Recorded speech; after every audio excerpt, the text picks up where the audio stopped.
So let's look real quickly at how to quickly schedule a meeting. And this is just normal. We logged in, we're at the profile, we look at schedule a meeting, and we're going to name it Joe's Fake Training Meeting. We can put in a description if we want.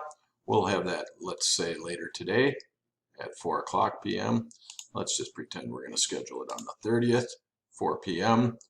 Duration, 1 hour. We'll make it 2, just for fun. That's our time zone. Recurring meeting, we'll come back and talk about that.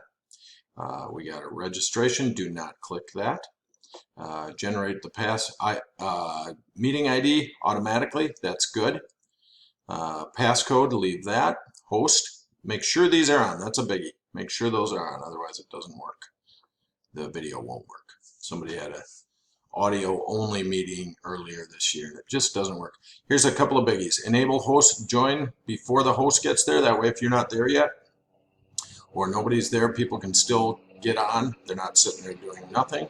And then mute participants is a good way to keep everybody. And then sometimes you're going to want to record these. You'll get a choice to do it on your local recorder or there, but right now you don't have to. Also, we'll talk about alternate hosts later. But that is how you schedule a meeting. So once it's scheduled, you just hit save. And then you can go back and review this. And this is once you're done, you're done. This is copy invitation. And this is the link to get to the meeting. This bypasses the passcode, even though you can see what the passcode is right there if you need to. And there's the title. There's the meeting ID you can give people. There's the password, but you don't have to. This is the link you want. The host is on, the participants are on, they can show their videos, and those are checked.